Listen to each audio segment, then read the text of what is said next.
हर हर महादेव। आपका स्वागत है हमारे चैनल आरटी कैंपस पे।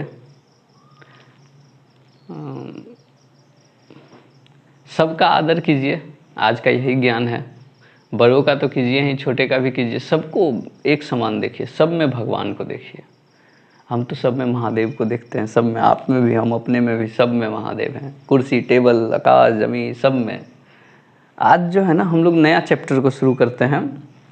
एक्चुअली में नया चैप्टर नहीं है, उसको पढ़ना पड़ेगा, तभी मतलब जाके बायो का कुछ समझ में आएगा। तो आप चाहे क्लास 11th के हैं, चाहे 12 के हैं, चाहे 9th के हैं, चाहे 10th के हो, चाहे किसी भी जगह पे बायोलॉजी को पढ़ रहे हो, ये चैप्टर आपको पढ़ना पड़ेगा, सेल बायोलॉजी। अच्छा, ये चैप्टर सिर्फ यही नहीं, जनरल जो स्टडी करते हैं ना, जीएस पेपर वाले, जनरल साइंस वाले, उनको भी पढ़ लेना चाहिए, ये फ़ायदा करता है। तो सेल बायोलॉजी को हम लोग समझने के लिए, चैप्टर का नाम है सेल बायोलॉजी। तो सेल, ये जो शब्द है ना, इसको पहले समझते हैं, सेल शब्द को, क्योंकि biology is the game of term. Biology जो है ना, गेम है टर्म का। टर्म मतलब होता है, व्हाट इज टर्म? टर्म का मतलब होता है वर्ड। वर्ड का मतलब क्या होता है? शब्द। शब्द का मतलब क्या होता है? कुछ नहीं। सेल क्या है वो देखिएगा। हम क्या करते हैं, किसी भी जीव को ले लेते हैं। चलिए मान लीजिए हम खुद को ले लिए, यहाँ पर जीव को ले लिए। अब कहते हैं किसी एक को, आड़े फरसा कुछ भी उठाओ, काटना शुरू करो। जब ये काटना शुरू करता है ना, तो पता चलता है हमको कि सबसे छोटा चीज़ जो हमको मिला वो था सेल। ठीक है। जब हम देखें कि इसके ऊपर क्या मिलेगा, तो हमको पता चला सेल मिलके बनाता है टिश्यू। हम बोले कि चलो 2-4 टिश्यू को मिलाओ, तो बोला कि टिश्यू मिलके बनाता है ऑर्गन। हम बोले कि 2-4 ऑर्गन को मिलाओ, तब मिलके बनाएगा क्या? तो बोला कि ऑर्गन सिस्टम, या फिर इसी को बोल देते हैं ऑर्गेनिज्म, मतलब इसी को बोल दिए जीव। हम बोले कि सेल के नीचे क्या जा सकते हैं? तो बोला हाँ एकदम जा सकते हैं। तो बोले सेल के नीचे क्या मिलेगा? तो बोला सर सेल के नीचे 3 चीज़ मिलेगा। हम बोले क्या क्या? सेल के नीचे मिलेगा उसका कवर, सेल का कवर, फिर साइटोप्लाज्म, और तीसरा चीज़ क्या मिलेगा? तो बोला सर सेल के नीचे जो एक और चीज़ मिलता है वो है न्यूक्लियस। हम बोले कि क्या ये सब लिविंग है? तो बोला सर ये सब अकेले लिविंग नहीं है, लेकिन जब ये तीनों मिलता है, जब सेल बनाता है, तो सेल लिविंग बनता है। अब लिविंग नॉन लिविंग क्या है, ये इस चैप्टर का नहीं है। लिविंग नॉन लिविंग दूसरे चैप्टर का है, एनसीईआरटी के फर्स्ट चैप्टर का है। उसको हम लोग अभी नहीं देखेंगे, हम लोग इसको देखने का कोशिश करते हैं। बोला कि सेल के नीचे 3 पार्ट है। सेल का कवर जो सेल को ढकता है, दूसरा साइटोप्लाज्म, तीसरा न्यूक्लियस। ये अकेले लिविंग नहीं है, लेकिन जब ये तीनों मिलता है तो सेल जब बनाता है तो वो लिविंग है। तो हम बोले ठीक है, सेल लिविंग है। सेल मिल के क्या बनाता है? टिश्यू। टिश्यू मिल के क्या बनाता है? ऑर्गन। ऑर्गन मिल के क्या बनाता है? Organ system. हम इसको छोड़ते हैं, इसको अपने अनुसार समझते हैं, अपने कैसे मतलब समझ सकते हैं। हमको लगता है कि सेल जो है ना, एक इंडिविजुअल है। इंडिविजुअल मतलब एक इंसान है, कोई सा भी, मान लीजिए एक ह्यूमन है। ठीक। कई सारे ह्यूमन मिलके क्या बनाते हैं? डिस्ट्रिक्ट। एक जिला बनाए, बहुत सारे ह्यूमन मिलके। कई सारे डिस्ट्रिक्ट मिलके क्या बनाते हैं? स्टेट। और कई सारे स्टेट मिलके क्या बनाते हैं? कंट्री। ये ठीक ऐसा ही काम करता है। कोई भी देश बिना उसके इंसान के, हम बोलते हैं हमारा देश महान है, हमारा देश है, मतलब एक इंसान का देश है, ह्यूमन। तो सबसे ज़्यादा वैल्यू किसका होता है? कौन बेसिक है? कौन बेसिक है? तो पता चला कि इंडिविजुअल किसी भी कंट्री का बेसिक है। ठीक इसी तरह किसी भी ऑर्गेनिज्म का बेसिक क्या होता है? सेल। हम बोले कि देश कितना महान है, क्या है, ये कब साबित होता है कि देश महान है? जब उसका बेसिक चीज़ फंक्शनल भी बेसिक हो। मतलब जब ये फंक्शन करेगा तभी तो इसका फंक्शन डिसाइड होगा ना। तो मतलब सेल ही का फंक्शन ही ऑर्गन सिस्टम का एक्चुअली में फंक्शन डिसाइड करता है। और स्ट्रक्चर, स्ट्रक्चरल बेसिक भी कैसे है? देखिए कंट्री भले कितना बड़ा भी हो, लेकिन इस कंट्री को कंट्री बनाएगा कौन? स्टेट। इस स्टेट को स्टेट बनाएगा कौन? डिस्ट्रिक्ट। इस डिस्ट्रिक्ट को डिस्ट्रिक्ट कौन बनाएगा? इंडिविजुअल। ठीक है। फिर पूछिएगा कि सर चलिए इंडिविजुअल तो सेल हो गया, इंडिविजुअल के नीचे हाथ पैर आँख मिलता है ना, हाथ पैर आँख अकेले जिंदा रह सकता है? नहीं रह सकता है, लेकिन जब साथ में रहता है तो जिंदा रहता है। तो सेल जब भी शब्द आएगा तो हमको 3 शब्द आना चाहिए। पहला तो बेसिक यूनिट होता है ये किसी भी लिविंग का, बेसिक मतलब सबसे आधार है ये सब चीज़ का। दूसरा ये फंक्शनल यूनिट होता है, फंक्शनल मतलब काम करने का यूनिट होता है। और तीसरा स्ट्रक्चरल यूनिट होता है, कोई भी चीज़ जो बनता है ना उसका एक स्ट्रक्चर जो होता है उसका यूनिट होता है। एक्चुअली में ये बेसिक यूनिट के ही 2 प्रकार हैं, फंक्शनल यूनिट और स्ट्रक्चरल यूनिट। तो मतलब सेल जब भी हमारे दिमाग में आएगा तो सेल नाम आने के साथ ही हमारे दिमाग में 3 शब्द आना चाहिए। सेल सबसे बेसिक यूनिट है, चूँकि ये सबसे बेसिक यूनिट है तो ये 2 और यूनिट बना लेता है, स्ट्रक्चरल यूनिट और फंक्शनल यूनिट। तो अगर कोई सेल का डेफिनेशन पूछे तो क्या बताइएगा? Cell is the basic unit and cell is the structural unit and cell is the functional unit. Screenshot ले लीजिएगा। अब आगे देखते हैं। सेल के नीचे कुछ भी लिविंग नहीं हो सकता है, सेल के ऊपर लिविंग। अच्छा, ये मना नहीं कर रहे हैं, वायरस भी होता है लेकिन वो सेल नहीं है, वो ए सेलुलर है। ए सेलुलर मतलब जो सेल ना हो। बताएंगे वायरस के बारे में बताएंगे। अगला देखते हैं कुछ साइंटिस्ट का नाम। एक साइंटिस्ट साहब थे रॉबर्ट हुक साहब। रॉबर्ट हुक साहब जो थे ना वो जो पेड़ पौधा पे पानी देते हैं उसको उनको क्या बोलते हैं? माली थे। अच्छा, जो पढ़ा लिखा इंसान होता है ना उसके दिमाग में कीड़ा चलते रहता है कुछ ना कुछ करने का। रॉबर्ट हुक साहब हाईली एजुकेटेड पर्सन थे तो कीड़ा रहेगा ही। रॉबर्ट हुक साहब क्या करते हैं? प्लांट का बार्क लेते हैं, प्लांट का बार्क।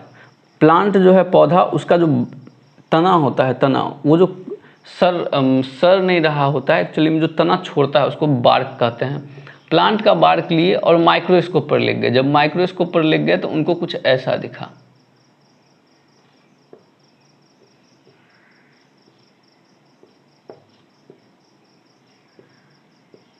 उनको कुछ ऐसा दिखा बाद में। अच्छा, ऐसा दिखा तो ये स्ट्रक्चर जब हम लोग हनी बी के छत्ते को देखते हैं ना, हनी बी का छत्ता भी इसी तरह दिखता है।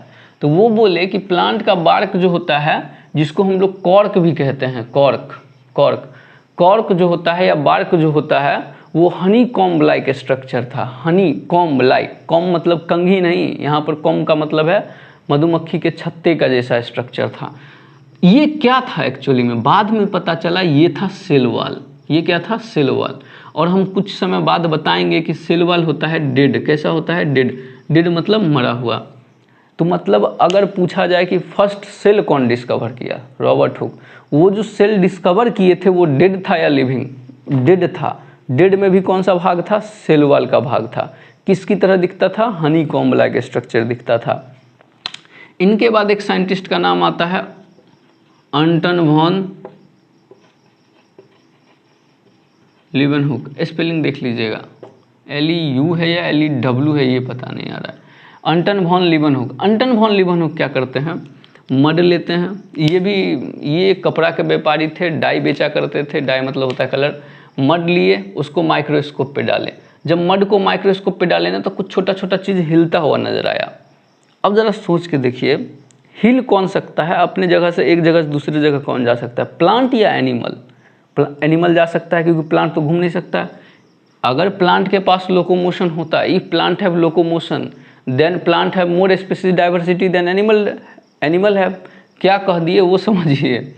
हम कह दिए कि अगर प्लांट भाग सकता था तो उसका स्पीसीज डाइवर्सिटी, जैव विविधता ज़्यादा होता है एनिमल के अपेक्षा। भले जनसंख्या प्लांट का ज़्यादा है लेकिन जैव विविधता प्लांट का ज़्यादा नहीं है, टाइप्स प्लांट का ज़्यादा नहीं है। क्यों? क्योंकि वो भाग नहीं सकता है। अगर एक जंगल में आग लगा तो बेचारे जंगल में जो पेड़ पौधा है उसके पास तो ऑप्शन ही नहीं है, आग लगेगा वो जलेगा ही। लेकिन वहाँ जो एनिमल है उसके पास ऑप्शन है, अगर वो भाग सकता है तो भाग जाएगा। और मरने का मन है तो रह जाओ, यही होता है ना। भागने का मन है तो भाग जाओ, मरने का मन है तो रह जाओ। तो वो जो जंगल से भाग गया ना वो एनिमल, कैसे भागा? उसके पास पैर है, 4 पैर है उसके पास, वो पट पट पट दौड़ के भाग गया, तो उसके पास लोकोमोशन है। लीवनहुक साहब क्या देखते हैं? कुछ चीज़ मड में ऐसे घूम रहा है, तो हम लोग तो आज पता चलेगा पिलुआ हो सकता है, जब हटाएं तो नहीं दिखा, जब लाएं माइक्रोस्कोप तो दिखने लगा, फिर हटाएं नहीं दिखा, फिर लाएं दिखने लगा। तो ये क्या बोलते हैं, चूंकि ये मूव कर रहा है तो ये एनिमलक्यूल है। इसका नाम क्या दिए, ये एनिमलक्यूल। एनिमलक्यूल क्यों बोले, क्योंकि ये एनिमल की मूव कौन करता है, एनिमल। बाद में पता चला ये जो एनिमलक्यूल था ना, ये था बैक्टीरिया। कौन था, बैक्टीरिया। चूंकि ये मूव कर रहा था तो ये था लिविंग। क्या था, लिविंग। तो मतलब फर्स्ट लिविंग सेल डिस्कवर कौन किए, लीवनहुक साहब। फर्स्ट लिविंग सेल डिस्कवर कौन किए, लीवनहुक साहब। अगर पूछा जाए फर्स्ट सेल कौन डिस्कवर किया, रॉबर्ट हुक। जो सेल रॉबर्ट हुक साहब डिस्कवर किए थे वो लिविंग था या डेड, तो डेड, क्योंकि सेल वाल था वो सिर्फ किसकी तरह दिखता था, हनीकॉम्ब लाइक स्ट्रक्चर। दूसरा, अगर पूछा जाए कि फर्स्ट लिविंग सेल कौन डिस्कवर किए, तो आप बोलिएगा लीवनहुक। जो फर्स्ट लिविंग सेल डिस्कवर हुआ था वो था क्या, बैक्टीरिया। वो नाम क्या दिए थे, एनिमलक्यूल। मतलब बैक्टीरिया को ही एनिमलक्यूल कह दिए थे, कौन, लीवनहुक साहब। या यूँ कहिए कि फर्स्ट बैक्टीरिया कौन डिस्कवर किया, फर्स्ट बैक्टीरियल सेल, लीवनहुक साहब। अगला नाम है रॉबर्ट ब्राउन साहब का। रॉबर्ट ब्राउन साहब। अच्छा, सब्सक्राइब कर दीजिए, 2 सेकंड लगेगा। अभी भी हम देख रहे हैं जितने भी हमारे वीडियोस पे आते हैं उसका लगभग 67% इंसान सब्सक्राइब नहीं करते हैं। आपको मेहनत नहीं दिख रहा है हमारा। देखिए मेहनत, देखिए एक साथ मिल के चलेंगे तभी तो ऊपर जाएंगे। हम कुछ देंगे, आप हमको कुछ दीजिए, आदान प्रदान होते रहना चाहिए सब चीज़ का। रॉबर्ट ब्राउन साहब क्या डिस्कवर किए, न्यूक्लियस डिस्कवर किए। क्या डिस्कवर किए, न्यूक्लियस। अब हम जब आगे बताएंगे, सेल जो होता है 2 प्रकार का होता है, प्रोकैरियोटिक और यूकैरियोटिक सेल। तो हमको बताएंगे आपको कि प्रोकैरियोटिक और यूकैरियोटिक सेल में बस एक ही चीज़ का अंतर होता है, वो होता है न्यूक्लियस का। प्रोकैरियोटिक सेल में न्यूक्लियस नहीं होता है और यूकैरियोटिक सेल में न्यूक्लियस होता है। इसका मतलब रॉबर्ट ब्राउन साहब जो न्यूक्लियस डिस्कवर किए वो किस में किए होंगे, प्रोकैरियोटिक में या यूकैरियोटिक में। जाहिर सी बात है यूकैरियोटिक में। तो 3 साइंटिस्ट का नाम अभी सुने हैं। रॉबर्ट हुक साहब फर्स्ट सेल डिस्कवर किए, जो भी फर्स्ट सेल डिस्कवर किए वो था नॉन लिविंग। रॉबर्ट लीवनहुक साहब फर्स्ट लिविंग सेल डिस्कवर किए, जो फर्स्ट लिविंग सेल डिस्कवर किए उसको बोले एनिमलक्यूल बोले, जो कि क्या था, बैक्टीरिया था। तो मतलब फर्स्ट बैक्टीरिया कौन डिस्कवर किए, लीवनहुक साहब। रॉबर्ट ब्राउन साहब फर्स्ट न्यूक्लियस डिस्कवर किए। प्रोकैरियोट और यूकैरियोट में न्यूक्लियस किसके पास होता है, तो यूकैरियोट के पास। इसका मतलब रॉबर्ट ब्राउन साहब जो चीज़ डिस्कवर की वो किस में किए, प्रोकैरियोट में या यूकैरियोट में, तो यूकैरियोट में। अच्छा, बैक्टीरिया क्या होता है, प्रोकैरियोट। इसका मतलब फर्स्ट लिविंग सेल जो डिस्कवर हुआ वो प्रोकैरियोट था या यूकैरियोट, प्रोकैरियोट था। इसका स्क्रीनशॉट ले लीजिएगा।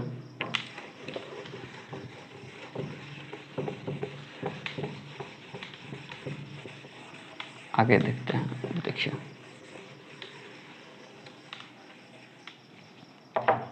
बात है 1838 का और 1839 का, ठीक। 1839 और 1838 में 2 महान साइंटिस्ट आए। एक साइंटिस्ट का नाम था स्लाइडेन, 1838 में आए स्लाइडेन, और 1849 में आए स्वान। ये दोनों साइंटिस्ट क्या थे वो सुनिएगा। स्लाइडेन साहब जो हैं हर एक प्लांट का मतलब प्लांट का अध्ययन किए। ये एक्चुअली में बॉटनिस्ट थे। प्लांट का जब अध्ययन किए तो बोले कि प्लांट जो है, प्लांट सेल से मिल के बना होगा या इसके बाय प्रोडक्ट से। बाय प्रोडक्ट मतलब होता है सेल के द्वारा जो रिएक्शन होता है, अभी जस्ट बताएंगे सेल के द्वारा क्या रिएक्शन हो सकता है। सेल के द्वारा जो रिएक्शन होता है उससे जो प्रोडक्ट मिलता है उससे। स्वान साहब जूलॉजिस्ट थे, ये सारे एनिमल का अध्ययन किए और साथ में प्लांट को भी लपेट लिए अपने। प्लांट का एक्चुअली में अध्ययन हो चुका था, फिर भी प्लांट को लपेट लिए। बोले कि एनिमल भी इसी प्रकार से होगा, एनिमल भी, प्लांट भी सेल और उसके बाय प्रोडक्ट से मिलके बना होगा। लेकिन स्वान साहब एक और चीज़ जोड़ दिए कि एनिमल का जो कवर है, एनिमल का जो सबसे बाहरी कवर है उसको बोलेंगे सेल मेम्ब्रेन। क्या बोलेंगे, सेल मेम्ब्रेन या प्लाज्मा मेम्ब्रेन। सेल मेम्ब्रेन या प्लाज्मा मेम्ब्रेन। लेकिन जो प्लांट का कवर है वो है सेल वॉल। CW मतलब सेल वॉल। एक बार और, सिर्फ प्लांट पे कौन अध्ययन किए? स्लाइडेन साहब। कब अध्ययन किए? 1838 में। जो बताएं कि प्लांट सेल से मिलके बना होगा और वो फंक्शन करेगा सेल के बाय प्रोडक्ट की भी हेल्प से। दूसरा आए स्वान साहब। स्वान साहब 1839 में आए। वो बोले, वो दोनों चीज़ पे अध्ययन कर लिए, प्लांट और एनिमल पे। ये जूलॉजिस्ट थे। बोले कि एनिमल भी सेल और सेल के बाय प्रोडक्ट से मिलके बना होगा और एनिमल का जो सबसे बाहरी परत होगा वो होगा सेल मेम्ब्रेन, लेकिन प्लांट का जो सबसे बाहरी प्रोडक्ट होगा वो परत होगा वो होगा सेल वॉल।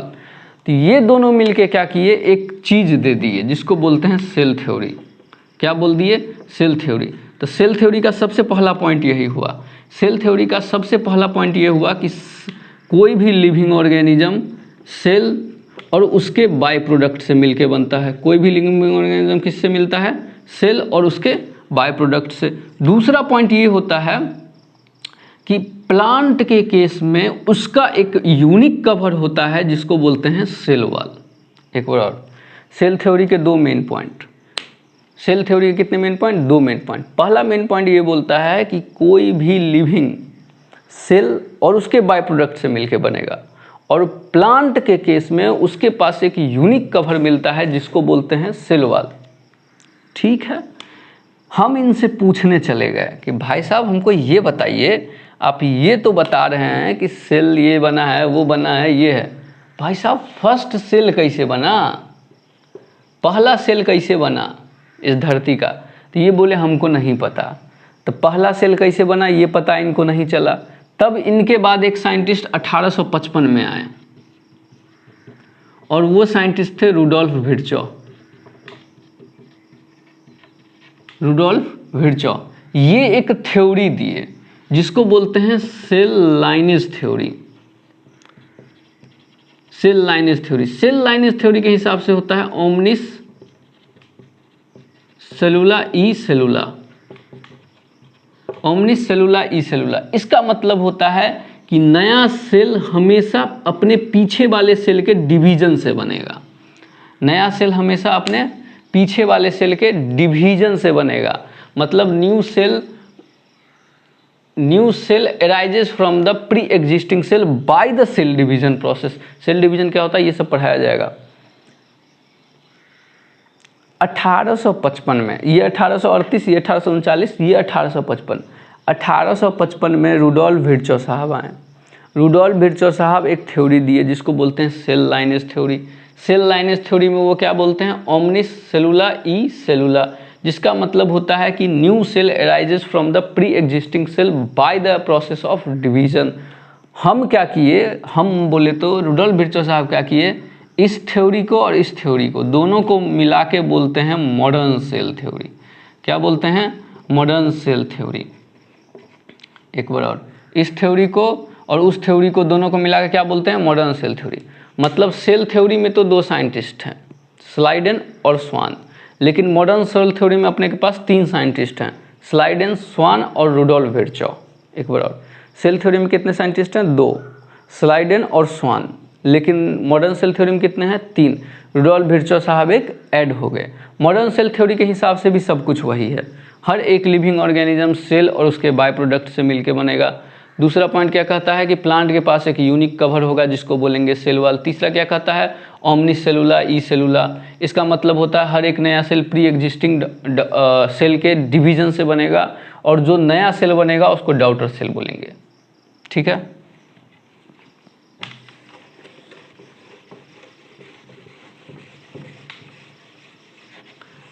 सेल थ्योरी खत्म हो गया। इतना ही है, इसके अलावा कुछ है कहाँ? अपने को बस टू द पॉइंट पढ़ना है। डिटेल में क्या करिएगा पढ़ के, क्वेश्चन आता नहीं है, डिटेल में पढ़ते हैं। अब आगे देखते हैं सेल का साइज। अगर स्मॉलेस्ट सेल पूछा जाए तो सबसे पहला तो एक शब्द होता है लार्जेस्ट और एक शब्द होता है लॉन्गेस्ट। ठीक है, और एक होता है इसके हिसाब से, हाइट के हिसाब से, एक तो मोटाई के हिसाब से। तो सबसे बड़ा एनिमल सेल आपको पता ही होगा, ऑस्ट्रिच एग होता है। ऑस्ट्रिच एग ये सबसे लार्जेस्ट सेल है। एक सेल का नाम है माइकोप्लाज्मा। हम ये क्या देखना चाह रहे हैं? हम देखना चाह रहे हैं सेल कितने प्रकार से मिल सकते। माइकोप्लाज्मा जो होता है स्मॉलेस्ट होता है, ये लगभग 0.3 माइक्रोमीटर तक होता है। जिसमें एक होता है PPLO, प्लूरोनिमोनिया लाइक ऑर्गेनिज्म, जो होता है 0.1 माइक्रोमीटर, ये भी माइकोप्लाज्मा ही होता है। तो माइकोप्लाज्मा स्मॉलेस्ट लिविंग सेल होता है। अगला हमारा RBC लगभग 7 माइक्रोमीटर तक का होता है। हमारा नर्व सेल सबसे लॉन्गेस्ट होता है। और किसका नर्व सेल सबसे लॉन्गेस्ट होता है? जिराफ के गर्दन का। जिराफ के गर्दन में जो नर्व सेल मिलता है वो सबसे लॉन्गेस्ट माना जाता है। एक होता है रेन फाइबर प्लांट के केस में सबसे लॉन्गेस्ट नर्व सेल होता है। एक होता है एसिटाबुलेरिया, बहुत सारा ऐसा है, अपने को ये याद रखना। ऑस्ट्रिच एग सबसे largest animal cell. Mycoplasma smallest cell इसका क्या हो सकता है, कितना तक जाता है? 0.3 माइक्रोमीटर। PPLO जो होता है वो 0.1 माइक्रोमीटर का होता है। हमारा RBC लगभग कितना का साइज का होता है? 7 माइक्रोमीटर का। और लॉन्गेस्ट सेल कौन सा होता है? अच्छा, लार्जेस्ट और लॉन्गेस्ट में अंतर में है। लार्जेस्ट का मतलब होता है मोटा और लॉन्गेस्ट का मतलब होता है हाइट में जाना। स्मॉलेस्ट दोनों सेम है, चाहे मोटाई कम हो चाहे कुछ भी कम हो, बात बराबर हो गया।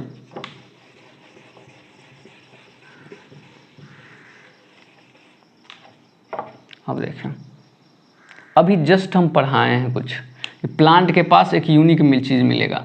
मान लीजिए हम एक प्लांट सेल लिए, प्लांट सेल के पास सेल वॉल मिलेगा, एनिमल सेल के पास सेल वॉल नहीं मिलेगा। हम सबसे पहले सेल वॉल हटा दिए। प्लांट सेल से जब सेल वॉल हटाएंगे तो बनेगा प्रोटोप्लास्ट। जो स्ट्रक्चर मिलेगा उसको बोलेंगे प्रोटोप्लास्ट। क्या बोलेंगे उसको? प्रोटोप्लास्ट। इस प्रोटोप्लास्ट में क्या क्या है? सेल मेम्ब्रेन है और न्यूक्लियस है। सेल मेम्ब्रेन है और न्यूक्लियस है। तो हम क्या करते हैं, सेल मेम्ब्रेन और न्यूक्लियस दोनों हटा देते हैं। जब प्रोटोप्लास्ट में से सेल मेम्ब्रेन और न्यूक्लियस दोनों हटाएंगे तो बचेगा साइटोप्लाज्म। क्या बचेगा? साइटोप्लाज्म। एक बार और, हम जस्ट अभी सेल थ्योरी में पढ़ाए हैं, चाहे सेल थ्योरी हो चाहे मॉडर्न सेल थ्योरी हो, उसमें बताए हैं कि प्लांट और एनिमल के केस में प्लांट के पास कुछ यूनिक चीज़ मिलता है जिसको बोलते हैं सेल वॉल। एनिमल के पास वो सेल वॉल नहीं मिलता है। प्लांट सेल लिए, सेल वॉल हटाएं, जो चीज़ बना उसको बोले प्रोटोप्लास्ट। प्रोटोप्लास्ट से क्या क्या हटा दिए? सेल मेम्ब्रेन और न्यूक्लियस। तो क्या बचेगा? साइटोप्लाज्म। अब देखिए, एक एक करके अपने को सब पढ़ना होगा। सबसे पहले अपन लोग पढ़ेंगे सेल वॉल, उसके बाद पढ़ेंगे सेल मेम्ब्रेन, उसके बाद पढ़ेंगे साइटोप्लाज्म में क्या क्या मिलता है, और फिर सबसे लास्ट में पढ़ेंगे न्यूक्लियस। अब देखते हैं साइटोप्लाज्म क्या है। तो हमको पता चलता है साइटोप्लाज्म जो है ना, मेन एरिना है सेलुलर एक्टिविटी का। क्या कहने का मतलब है ये? सेलुलर एक्टिविटी का मतलब होता है जितने भी सेल के एक्टिविटी हो रहे हैं ना, उसका सबसे मुख्य जगह जहाँ एक्टिविटी हो रहा है वो है साइटोप्लाज्म। साइटोप्लाज्म का दूसरा सबसे मेन पॉइंट क्या है? ये सेमी फ्लूइड टाइप का होता है। सेमी फ्लूइड का मतलब होता है अर्धद्रव्य टाइप का। मतलब ये पूरी तरह से फ्लूइड नहीं है, पूरी तरह से पानी नहीं है, पानी जैसा है। तो साइटोप्लाज्म में दो मेन पॉइंट आ गया फंक्शन के आधार पे। ये मेन एरिना है सेलुलर एक्टिविटी का। एक शब्द होता है मेटाबॉलिज्म। मेटाबॉलिज्म का मतलब होता है इस बॉडी में जितने भी प्रकार के केमिकल रिएक्शन चल रहे हैं, जितने भी प्रकार के रिएक्शन चल रहे हैं, उसको एक साथ मिला के जो चीज़ बोलते हैं वो होता है मेटाबॉलिज्म। उस मेटाबॉलिज्म में भी पूछा जाए कहाँ चल रहा है, तो साइटोप्लाज्म में चल रहा है। तो साइटोप्लाज्म जो है मेन एरिना है सेलुलर एक्टिविटी का, और ये सेमी फ्लूइड होता है। मतलब ये ना तो सॉलिड होता है ना लिक्विड होता है, ये अर्धद्रव्य टाइप का होता है। ये साइटोप्लाज्म 3 भाग में बटा होता है। साइटोप्लाज्म का पहला लिक्विड पार्ट, दूसरा सॉलिड पार्ट, और तीसरा कुछ इंक्लूजन बॉडी। इंक्लूजन बॉडी मतलब होता है कुछ कुछ मिलना। पहला क्या है? लिक्विड पार्ट, दूसरा है सॉलिड पार्ट, तीसरा है इंक्लूजन बॉडी। लिक्विड पार्ट को बोलते हैं हाइलोप्लाज्म। क्या बोलते हैं? हाइलोप्लाज्म। सॉलिड पार्ट को बोलते हैं ट्रोफोप्लाज्म।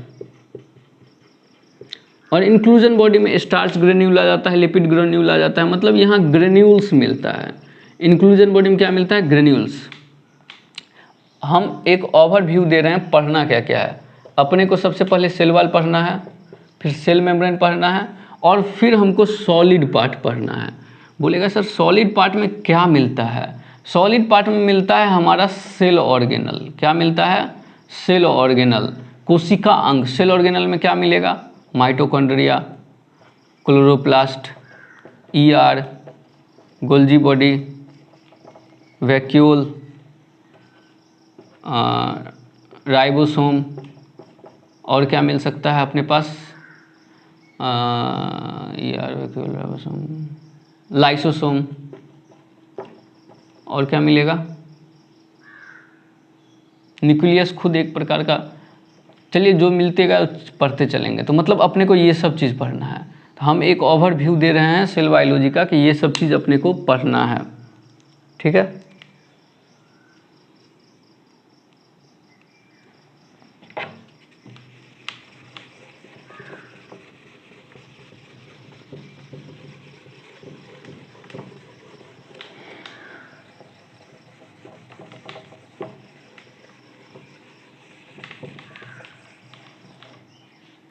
आज के लिए इतना ही रखते हैं, इसके बाद सब होगा अपलोड। हम लोग cell theory, modern cell theory ख़त्म कर लिए, पता भी नहीं चला।